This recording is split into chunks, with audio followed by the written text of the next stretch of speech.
Es tiempo de la palabra de Dios.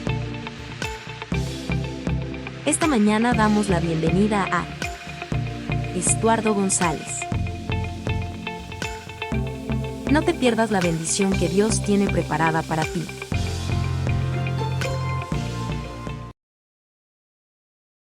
Gloria a Dios. Buenos días, hermanos, ¿cómo están? Bendecidos, pero no muy seguros.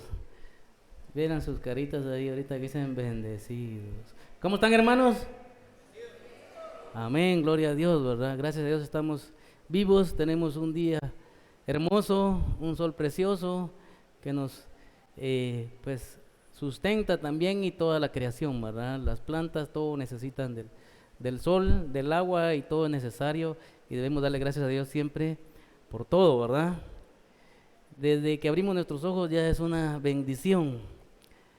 Quisiera, antes de comenzar el tema, darle las gracias a los hermanos que de alguna manera, bueno, todos estuvieron apoyándome durante el proceso con lo que sucedió con mi mamá. Pues como ya la mayoría creo que sabe, el 20 de marzo, pues ella, 18 de marzo ella falleció. Y fue un momento difícil, pero realmente varios hermanos estuvieron ahí apoyándome, y a mi familia se los agradecemos mucho.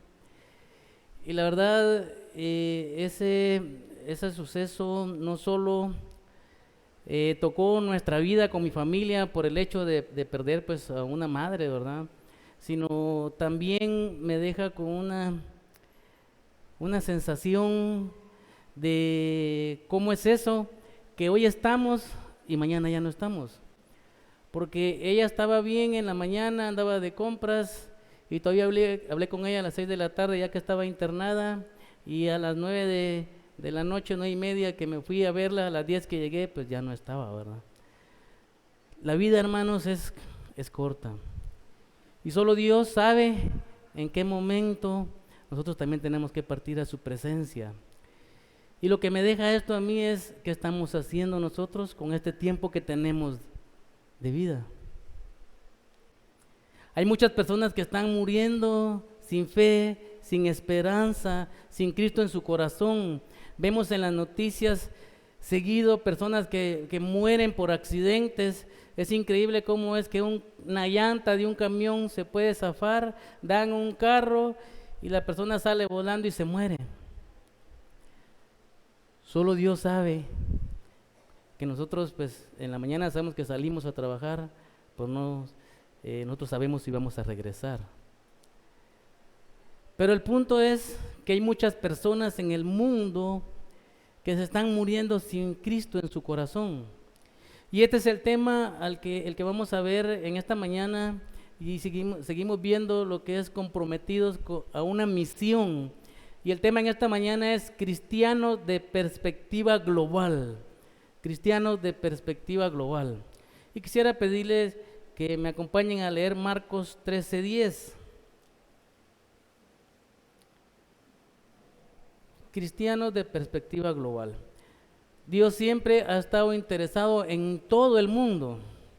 Y antes de que leamos el versículo, la palabra de Dios dice en Juan 3:16 que de tal manera amó Dios ¿a quién? Al mundo. Dios ha estado interesado en todo el mundo. Por eso de tal manera dio a su Hijo, de tal manera lo amó que dio a su Hijo, y dice la palabra, para que todo aquel que en Él crea no se pierda, mas tenga vida eterna. Pero hay muchas personas, como les decía, que están muriendo sin Cristo en su corazón. Marcos 13:10 dice: antes de que llegue el fin del mundo, en todos los países de la tierra deberán anunciarse las buenas noticias del reino. Y en Mateo 24:14 dice: el fin del mundo llegará cuando las buenas noticias del reino de Dios sean anunciadas en toda la tierra y todo el mundo la haya escuchado. La palabra de Dios es clara, ¿verdad? La palabra tiene que llegar a todo el mundo. Sin embargo, como les decía, hay personas que se están muriendo sin Cristo en su corazón. En el Nuevo Testamento está la historia de un hombre que me llama mucho la atención, porque este hombre era un seguidor de los cristianos. Él los perseguía, incluso estuvo presente cuando mataron a Esteban, cuando fue apedreado, y él estaba de acuerdo en eso.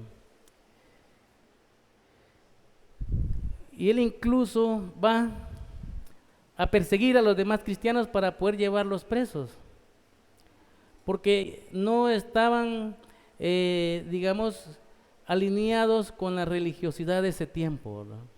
Estaban en contra de lo que decían los fariseos, de los que estaban según la ley, ¿verdad? Ellos decían de que pues Cristo o los cristianos eran herejes, y por eso los estaban persiguiendo. Y viene este hombre llamado Saulo de Tarso. Yo creo que ya todos conocen la historia de Saulo, cómo es que él en el camino tiene un encuentro sobrenatural con Jesús y cambia su vida totalmente. Se queda ciego 3 días, llega Ananías, ora por él, se derrama el Espíritu Santo en su vida y él cambia radicalmente su vida de ser un perseguidor a ser alguien que se aferra a tal manera al cristianismo, que es el que empieza a predicar el evangelio de Jesús a otras naciones. Empieza a anunciar el cristianismo a aquellos que supuestamente no merecían creer en Jesucristo, porque no eran parte del pueblo escogido de Dios, no eran parte del pueblo de Israel. Y viene ya Pablo, convertido ya en Pablo, y empieza a anunciar el evangelio a todas las personas que los discípulos llaman incircuncisos, ¿verdad? Aquellos que no han sido circuncidados, que supuestamente no deberían de pertenecer al pueblo escogido de Dios. Pero sin embargo, Pablo viene y empieza a anunciar el evangelio y que todas las personas tienen el mismo derecho como hijos de Dios y que solo necesitan tener fe, que no es necesario cumplir totalmente las leyes del Antiguo Testamento para poder tener el derecho a la salvación, sino solamente tener fe en Jesucristo, que Cristo murió por los pecados de cada uno y que resucitó. Y que aquellos que creen en ese sacrificio de Cristo tienen el derecho a poder tener también esa esperanza de vida eterna. Él le predica el evangelio a los gentiles y va a otras naciones. Dice que él bajó a Grecia, Asia, Siria y Palestina.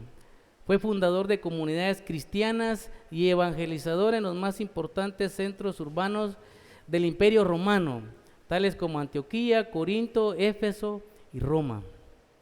O sea, Pablo, de ser un perseguidor, se convirtió en un evangelizador, en un misionero. Fue y llevó la palabra de Dios, la esperanza, a otros países donde no tenían esa esperanza. El propósito de este tema es que podamos ver la importancia de predicar el evangelio más allá de nuestro entorno, más allá de donde nosotros nos movemos. Debemos de preocuparnos por expandir esa esperanza de salvación que nosotros tenemos en aquellos que aún no lo tienen en otros lugares, en otros países.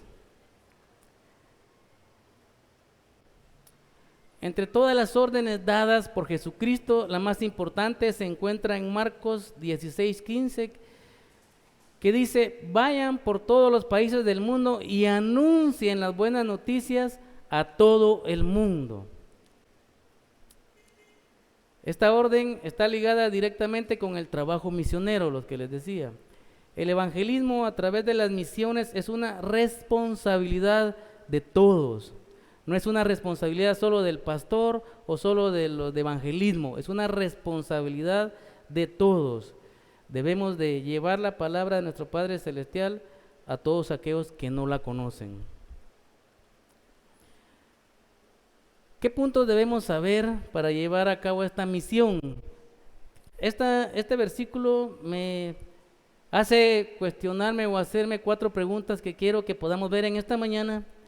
La número 1 es ¿por qué ir? Número 2, ¿quién debe ir? Número 3, ¿hasta dónde debemos ir? Y 4, ¿para qué debemos ir? ¿Por qué ir? Debemos de ir, como les decía, porque muchas personas están muriendo sin Cristo en su corazón. Aún personas de nuestra misma familia. ¿Y qué hemos hecho nosotros para hablarles de Cristo?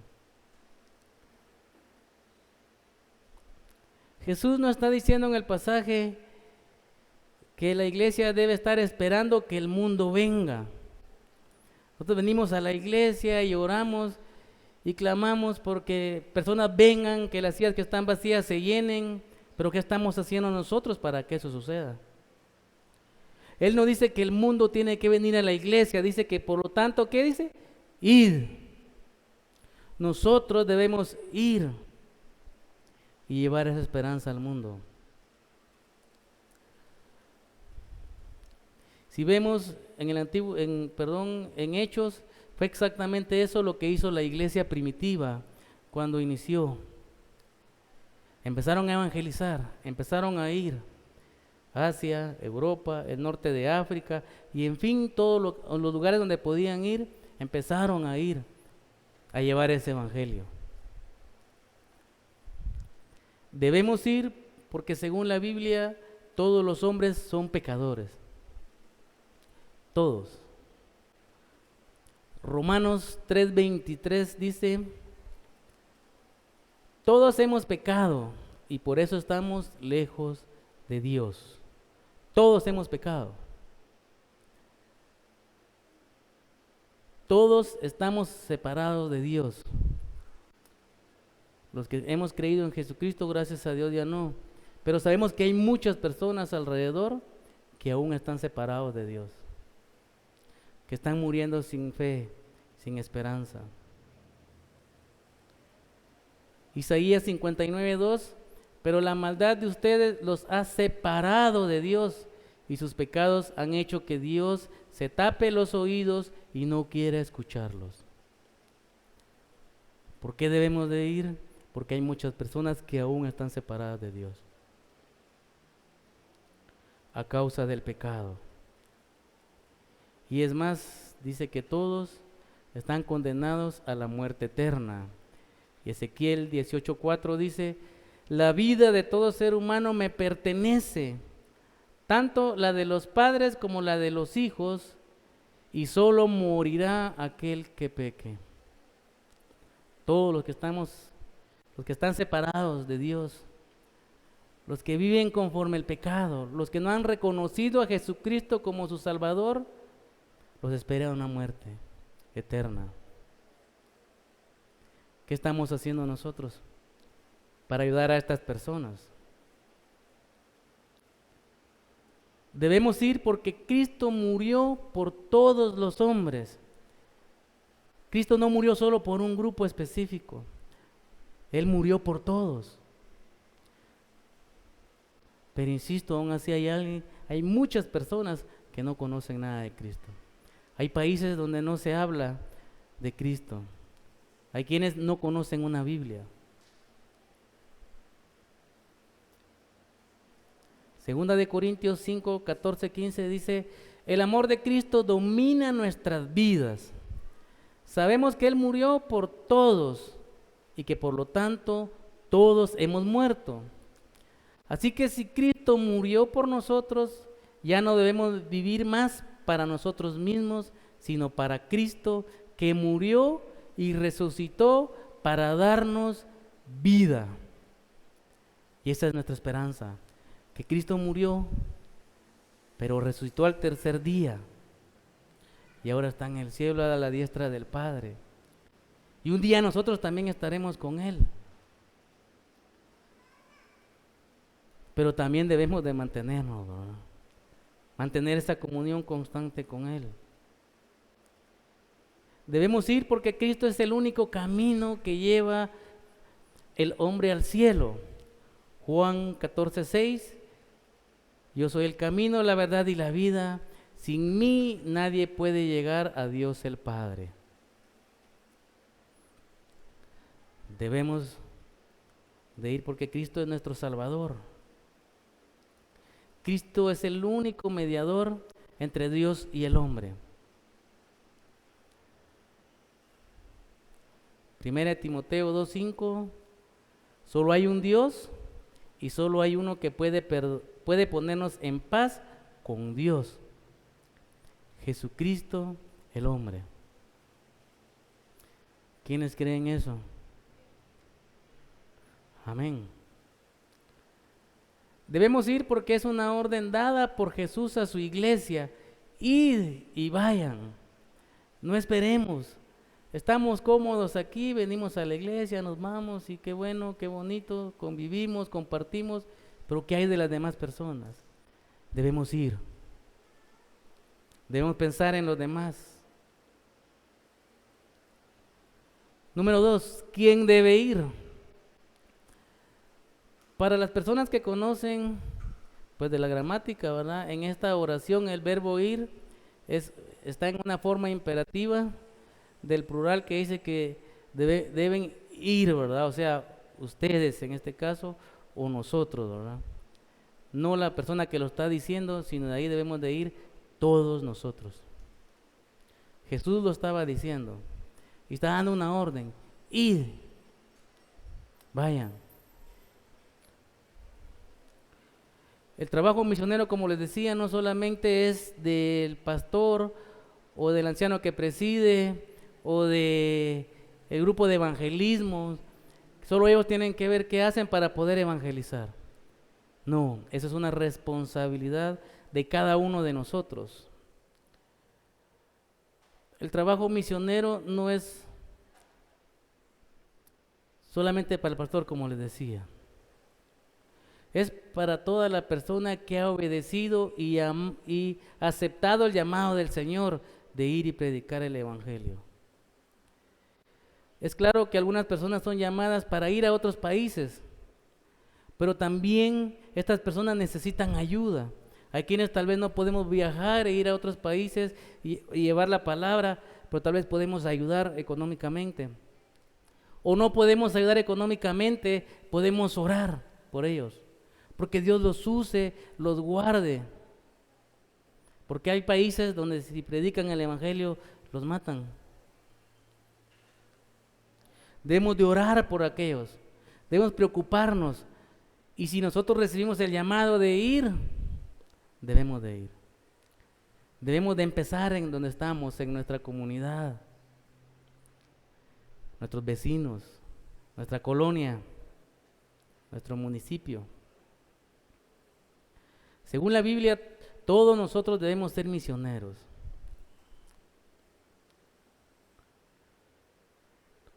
Todos somos llamados a participar de la obra misionera. Como les decía, o yendo a otro lugar, orando por las personas o ayudando económicamente. Todos somos llamados a ser testigos. Cada uno de nosotros puede y debe ser un misionero de su iglesia, ayudando a evangelizar a los demás.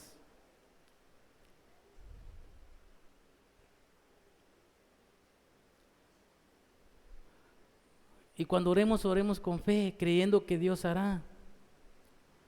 Como paréntesis, muchas veces oramos y no creemos que Dios pueda contestar lo que oramos. Me recuerdo de una historia que escuché hace algún tiempo de un pastor que pone en ayunas a su iglesia porque en la esquina cerca de la iglesia hay un bar donde se mantienen muchos bolitos y se mantiene la música y la gran bulla y interrumpen la reunión de la iglesia. Y el pastor viene y le pide a la congregación que se pongan en ayuno y empiecen a orar porque ese bar se ha quitado del lugar. Empiezan a orar, ayunan. A las semanas de estar orando, hay una gran tempestad y hay una tormenta, empiezan a caer rayos y ¡pah! Cae un rayo en el bar, se incendia, se quema todo, se acaba el bar. El dueño del bar, lógicamente, triste, decepcionado, pero como ustedes saben, en la iglesia siempre hay gente bien comunicativa. El dueño del bar se enteró que la iglesia estaba orando para que cerraran el bar, para que lo quitaran de ahí. El dueño del bar, bien enojado, va al juzgado y llaman al pastor al juzgado porque los está demandando que por culpa de la iglesia el bar se quemó, porque la iglesia estaba orando. El juez llama al dueño del bar, al pastor, y en la reunión empieza el juez y dice, bueno, ¿qué es lo que pasó? Y el dueño del bar dice, mire, es que este señor se puso a orar con los de la iglesia que quitáramos mi negocio y me cayó un rayo del cielo y lo quemó, se destruyó y lo perdí todo. Y el pastor dice, bueno, sí oramos, pero no para que pasara eso. Viene y dice el juez, primera vez que escucho a un hombre dueño de un bar, ateo, que cree en el poder de la oración, y un pastor que no cree ni lo que ora. Imagínense ustedes. Muchas veces oramos y no creemos que Dios puede hacer cosas sobrenaturales, que ni nos imaginamos cómo Dios lo puede hacer. Y por eso yo le digo, si tiene alguna necesidad, ore con fe, pero crea lo que está orando, Dios va a orar. Porque muchas veces oramos y dudamos que puedan pasar por lo que estamos orando. Ahí regresamos a nuestro tema, perdón, cierro paréntesis. Hechos 8:4.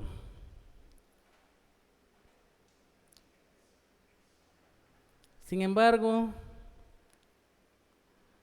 los que habían huido de la ciudad de Jerusalén seguían anunciando las buenas noticias de salvación en los lugares por donde pasaban.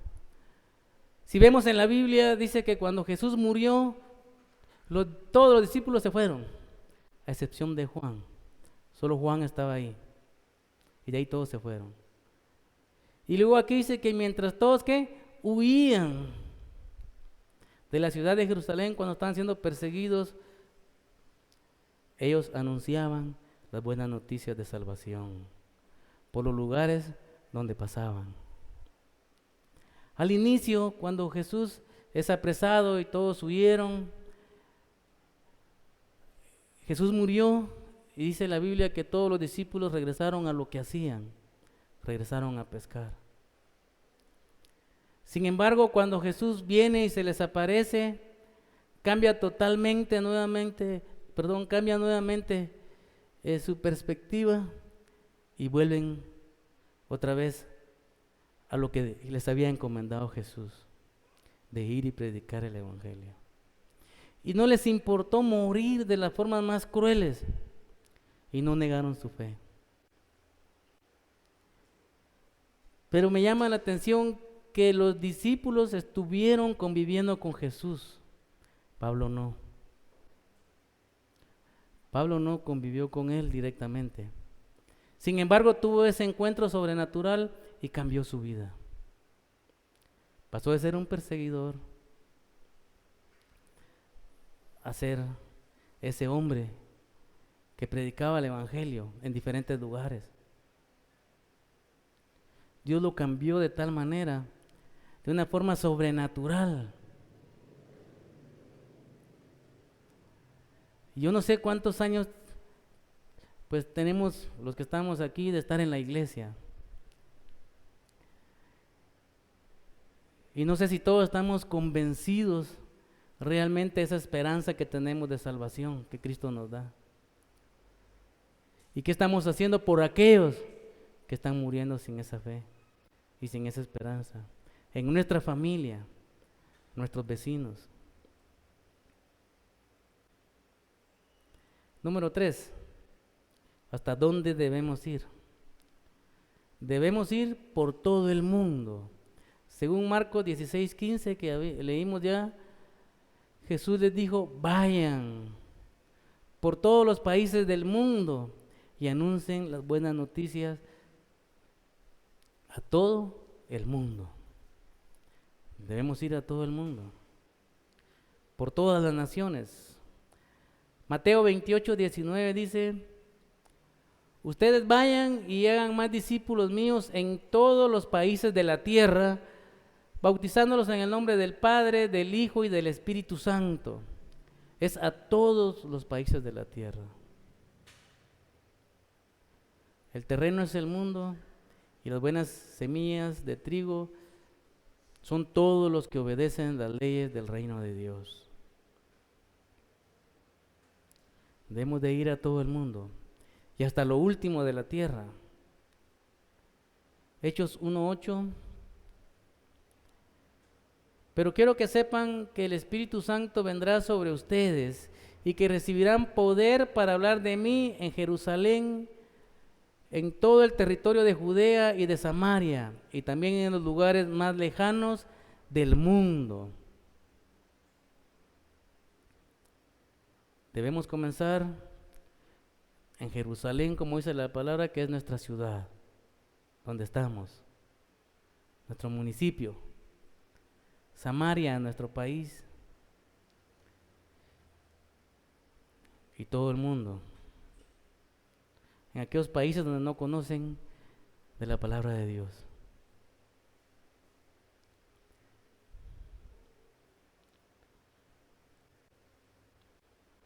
Número 4, ¿para qué debemos ir? Como venimos hablando, para predicar a Jesús, para predicar del Salvador del mundo. Segunda de Corintios 4:5.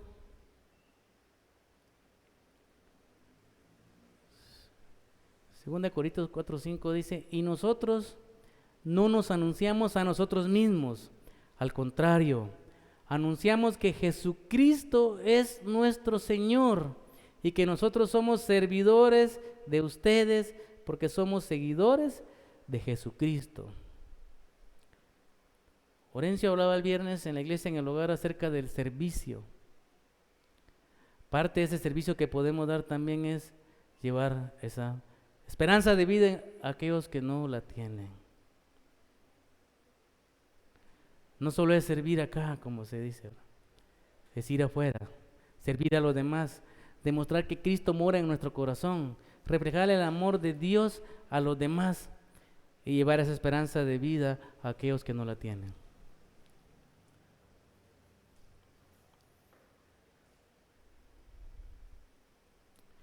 Tristemente, en el mundo de hoy, muchos han dado más énfasis a su nombre, a hacerse, querer verse ellos. Muchos cristianos solo se afanan realmente en ser vistos y no en que sea visto Dios, en que sea visto el sacrificio de Cristo. Se preocupan más en que sus denominaciones crezcan, pero no se preocupan realmente por la salvación de las personas, que es a lo que hemos sido llamados. Se preocupan más en que sus doctrinas sean conocidas y que sean seguidas y no que sea seguida la Biblia, o que cada uno obedezca la Biblia y que la conozca. Pero nosotros debemos de hacer ese trabajo, no esperar que los demás lo hagan.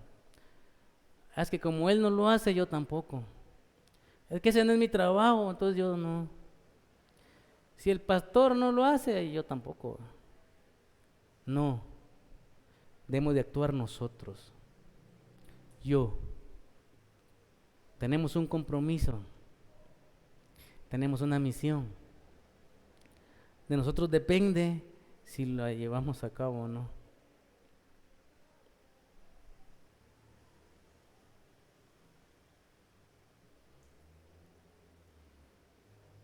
En conclusión, El texto que leíamos dice, id por todo el mundo y predicar el evangelio a toda criatura. Debemos de predicar a Jesucristo porque es poder de Dios para salvación. Y ese es el poder que ha transformado millones de personas en el mundo. Pero aún así faltan muchos más.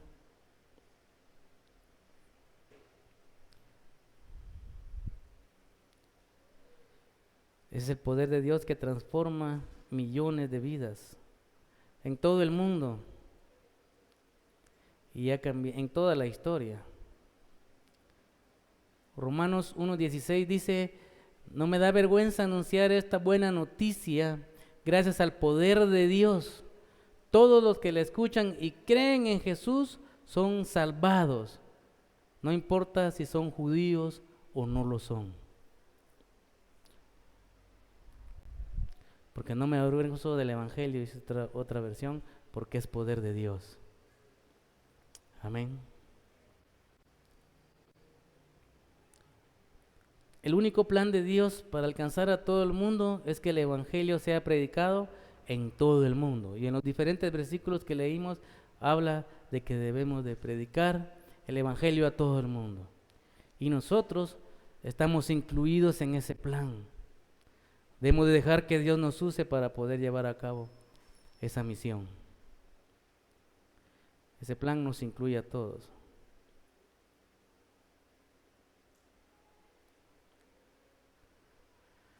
Para concluir, Romanos 10, del 13 al 15 dice, Romanos 10, 13, 15. Pues la Biblia también dice, Dios salvará a los que lo reconozcan como su Dios. Pero ¿cómo van a reconocerlo si no confían en Él? ¿Y cómo van a confiar en Él si nada saben de Él? ¿Y cómo van a saberlo si nadie les habla acerca del Señor Jesucristo? ¿Y cómo hablarán de Jesucristo si Dios no los envía? Como dice la Biblia, qué hermoso es ver llegar a los que traen las buenas noticias.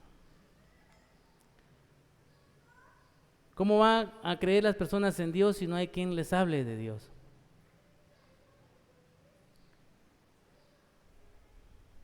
¿Cómo van a saber de Él si nadie les habla, nadie les platica? Dios ya nos envió. Aquí dice en la pregunta, ¿y cómo hablarán de Jesucristo si Dios no los envía? Pero si la palabra de Dios dice, ir y predicar el evangelio, Él ya nos envió a todos. Debemos de ir y predicar el evangelio a todos aquellos que aún no conocen de Jesucristo. Es nuestra responsabilidad y nuestra obligación como cristianos.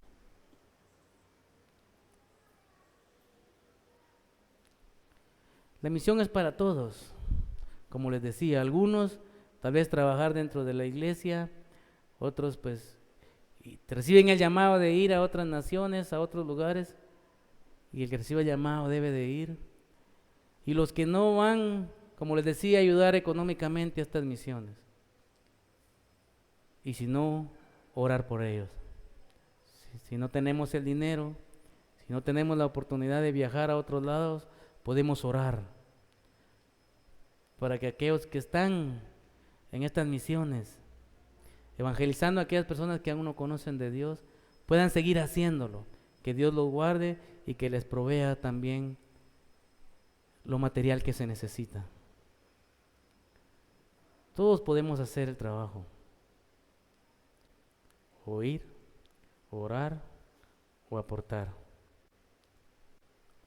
O los que tienen el llamado, como les decía, obedecer e ir. La pregunta aquí es, ¿está dispuesto a ser usado por Dios? Y quisiera pedirle que se ponga de pie.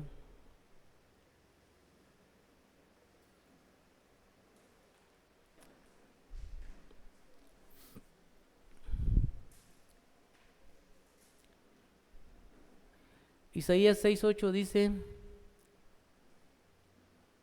enseguida oí la voz de Dios que decía, ¿a quién voy a enviar? ¿Quién será mi mensajero? Y yo respondí, envíame a mí, yo seré tu mensajero. Y vuelvo a hacerle la pregunta, ¿está dispuesto a ser usado por Dios?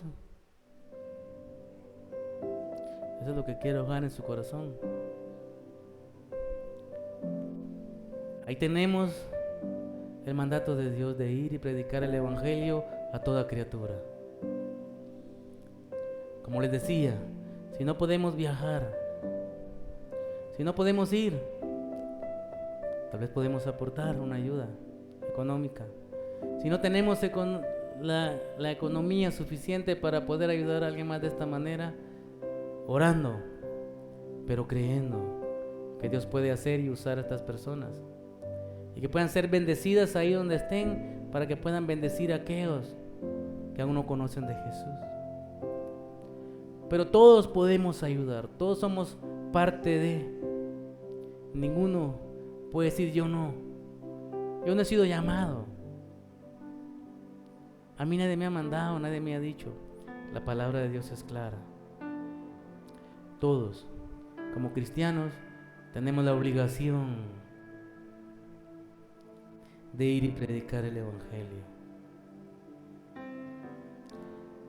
Quisiera pedirle que cierre sus ojos y medite en esta palabra, y ahí en su corazón le responda a Dios. ¿Está dispuesto a ser usado por Dios? ¿Está dispuesto a llevar a cabo esa gran comisión